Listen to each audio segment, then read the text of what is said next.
Coming up on Network Africa. Protesters are back on the streets of Lomé, Togo, demanding the resignation of President Faure Gnassingbe.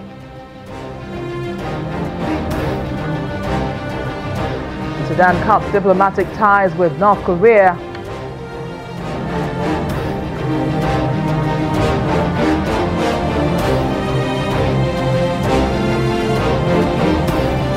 Ugandan Parliament to deliberate on bill seeking to extend aging President Museveni's stay in office.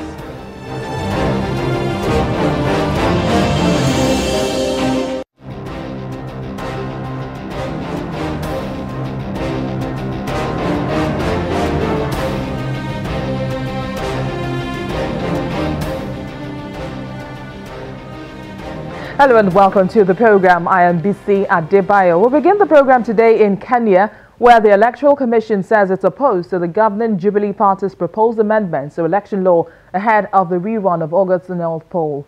Commissioner Roselyn Akombe insists it will not be possible to hold a credible election if the changes were made, as the time was too short. With just 3 weeks to go before the rerun, the government has announced it's buying up Kenya's entire maize harvest and selling it at subsidized prices after a serious shortage earlier this year caused prices to double. The rerun election has been slated for October the 26th.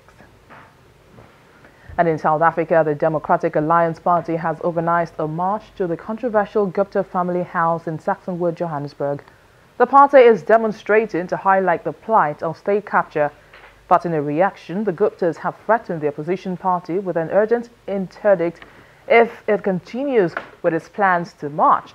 The DA had accused the family and President Jacob Zuma of having carried out grand corruption. Last week, Union Federation COSATU held marches around the country calling for President Jacob Zuma's resignation. Earlier on, tens of thousands of people across the country have protested against Zuma, accusing him of allowing members of the Indian-born family to wield undue influence in the country. And in Guinea, large demonstrations have taken place across the country against what opposition supporters describe as government impunity. The opposition groups say that security forces killed more than 80 of their supporters since President Alpha Condé was elected in 2010. They say 2 were shot dead during the demonstrations last month, as schools and shops have remained closed in several towns in the country. A law amending Uganda's constitution to allow aging leader Yoweri Museveni to extend his rule was introduced in parliament at a session where nearly all its opponents were either barred or stayed away in the protest.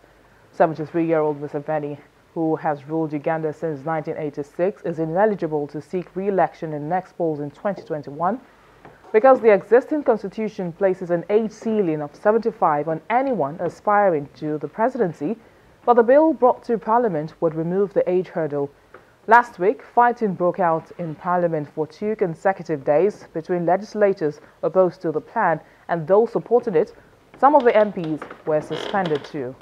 Museveni's bid to remain in power in Uganda, a prospective crude oil producer and Africa's largest coffee exporter, follows a trend in the continent.